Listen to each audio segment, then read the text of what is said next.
Hi everyone, for learning outcome number 2 of module 14, we're going to be talking about the uterus and its components. Let's start with the uterine tubes, which are these hollow muscular tubes that will nourish the oocyte and transport it from the ovaries all the way to the uterus. Each uterine tube is divided into 5 or 4 regions. We have the fimbriae, which are these numerous finger-like projections that will drape over the ovary surface. Then we have the infundibulum, which is at the end closest to the ovary that forms this expanded tunnel. And the cells lining the inner surface of the infundibulum, they have cilia that beat toward the middle region of the uterine tube. Next, we have the ampulla, which is the region in the middle of the uterine tube. The smooth muscle layers in the wall of the ampulla, they will actually thicken as we approach the uterus. Then we have the isthmus, which is a short region that's connecting the ampulla to the adjacent uterine wall. And then the short uterine part, which is a continuation of the isthmus, which will open into the uterine cavity. And the oocyte will travel through the uterine tube before it reaches the uterus. The uterus will provide this physical protection, nutritional support, and also waste removal from the developing embryo and the fetus. I think it's important to bring up that when we refer to embryo, we mean weeks 1 through 8 of development. And when we talk about fetus, we mean week 9 all the way to delivery. And the contractions in the muscular uterine wall will help to expel the fetus at the time of birth.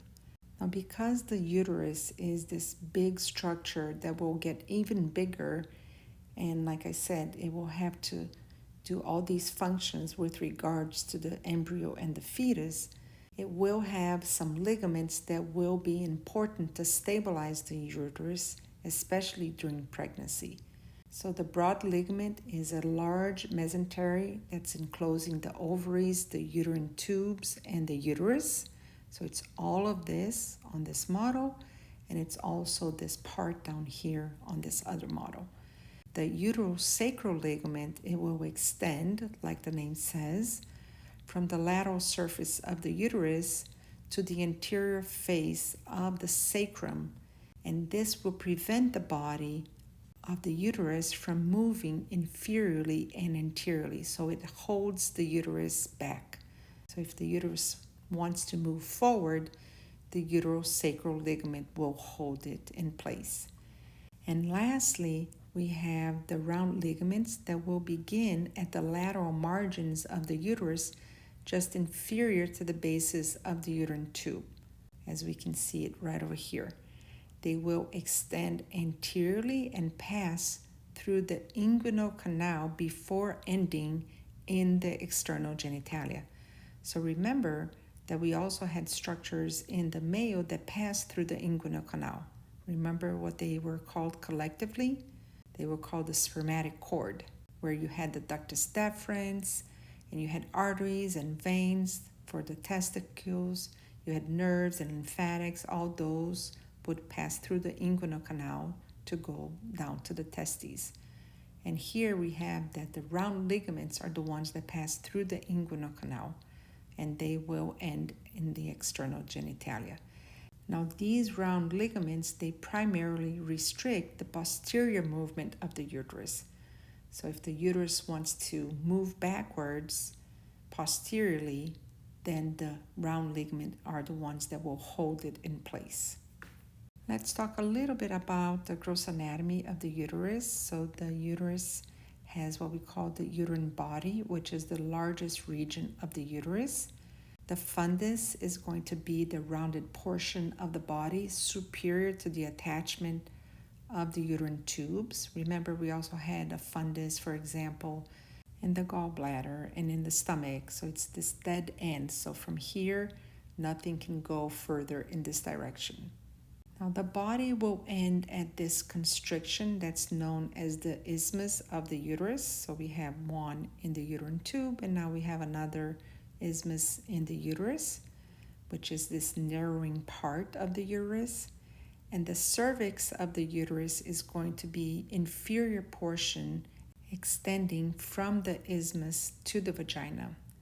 Inside the body, we find this space that is called the uterine cavity, which, as we see on this model, it will expand during gestation to accommodate the fetus or the embryo growth.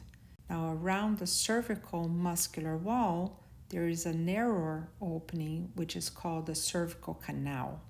And this cervical canal is better seen on this model that has the fetus inside of the uterus because the uterine cavity is expanding. However, the cervix stays closed and we can clearly see the cervical canal. It's a little bit harder to see on this other model where the uterine cavity will be continuous with the cervical canal.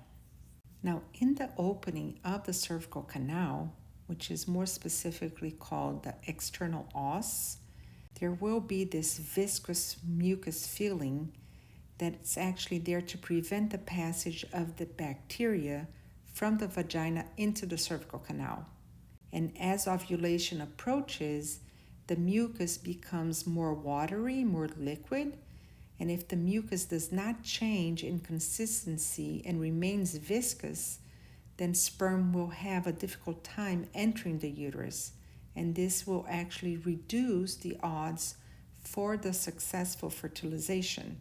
And for this reason, treatment of female infertility may include drugs that make the cervical mucus more watery. Now let's talk about the uterine wall, which will have an outer muscular myometrium and an inner glandular endometrium. The uterine glands open onto the endometrial surface, and these glands will extend deep into the lamina propria, as we can see right over here. They go almost all the way to the myometrium.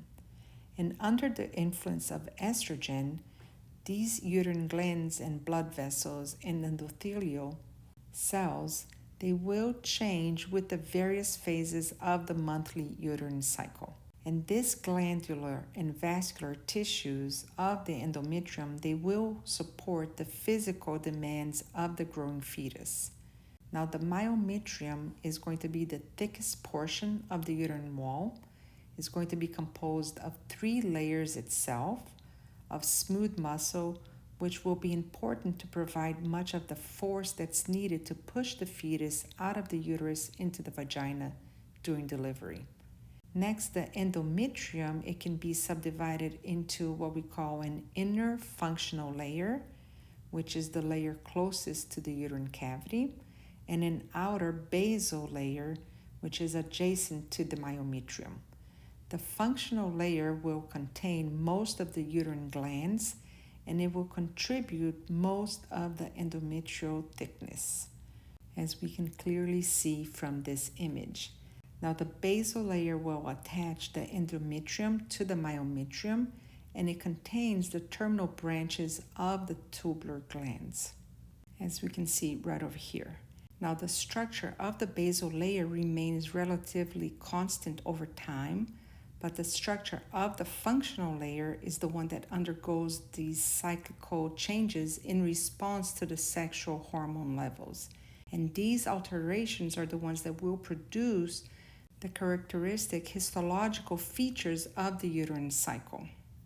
And this makes sense. This is why it's called the functional layer, because it will be the one that will be responsible for the functional part of the uterine wall. Now, we do have another layer which is called the perimetrium, which is the outer serous layer of the uterus. And this serous layer, it will secrete this lubricating fluid that will help to reduce the friction. Now, the perimetrium is also part of the peritoneum that covers some of the organs of the pelvis. But the 2 main layers of the uterine wall will be the endometrium and the myometrium, being that the functional layer which is the one that takes the bigger part of the uterine cycle, is present in the endometrium. Now let's cover the uterine cycle, which can also be called the menstrual cycle, and it will average about 28 days in length, but it can definitely range between 21 and 35 days in normal individuals. The uterine cycle will be divided into 3 phases. We have the menstrual phase, the proliferative phase, and the secretory phase. The uterine cycle begins with the onset of the menstrual phase, which is an interval that's marked by the degeneration of the functional layer of the endometrium. So the arteries that are nourishing the functional layer of the endometrium, they begin to constrict, which weakens the arterial walls and reduces blood flow. And as a result of this, the secretory glands in the tissues of the functional layer, they begin to die. And the weakened arterial walls, they rupture, and blood pours into the connective tissue of the functional layer. Now the blood cells and the degenerating tissues, they break away from the endometrium and they enter the uterine cavity to be shed as they pass through the external os and into the vagina. Now the process of the endometrial sloughing, called menstruation or menses, it generally lasts about 1 to 7 days. And during this time, in fact, about 35 to 50 mLs of blood is lost. Now, some women may experience very painful menstruation, which can also be called dysmenorrhea, and may result either from uterine inflammation and contractions or from conditions involving adjacent pelvic structures. With regards to the hormones, menstruation occurs when progesterone and estrogen contractions decrease at the end of the ovarian cycle, and it will continue until the next group of follicles have developed to the point where estrogen levels start to rise again, as we can see from this image. Next, we have the proliferative phase. So during menstruation, the circulatory supply to the basal layer of the endometrium, including the basal portion of the uterine glands, they remain constant. Remember, I said that nothing happens to the basal layer. And as a result, the basal layer of the endometrium survives menstruation. And in the days following the completion of the menstruation, there are going to be circulating levels of estrogen that will rise. And under the influence of decirculating estrogen, the epithelial cells of the glands, they will multiply and spread across the endometrial surface. And this will restore the integrity of the uterine epithelium. So there will be continuous growth and vascularization restoration of the functional layer of the endometrium. And during the restoration, the endometrium is in what we call this proliferative phase. This restoration will occur while there's going to be the primary and secondary follicles are enlarging in the ovary, as we can see from the part of the image on top. And estrogen secreted by the developing ovarian follicles, they will stimulate and also sustain this proliferative phase. So by the time ovulation occurs, the functional layer is already several millimeters thick and it's highly vascularized. In addition, there are going to be mucus glands that will extend through the functional layer of the endometrium and are manufacturing mucus rich in glycogen. And this mucus is going to be essential for the survival of the fertilized ovum through its earliest developmental stages. Now, the reason why the functional layer is up and ready around the proliferative phase is because when ovulation occurs, and if the egg is going to be fertilized, the endometrium needs to make sure that it has enough nutrients to supply this fertilized egg. And therefore, that's why the uterine lining is already almost fully replenished by ovulation, but by the time the fertilized egg reaches the uterus, you can see that the uterine lining is at its peak. Next, we have the secretory phase. So during this secretory phase of the uterine cycle, the endometrial glands, they will enlarge and they will accelerate their rate of secretion because they want to be ready for when a fertilized egg arrives. So the endometrial arteries, they will elongate and spiral through the tissues of the functional layer. There's going to be a combined stimulatory effect of progesterone and estrogen from the corpus luteum that will cause this increased secretory activity. And this phase begins at the time of ovulation, and it will persist as long as the corpus luteum remains intact. So if there's a fertilization, the corpus luteum will remain intact.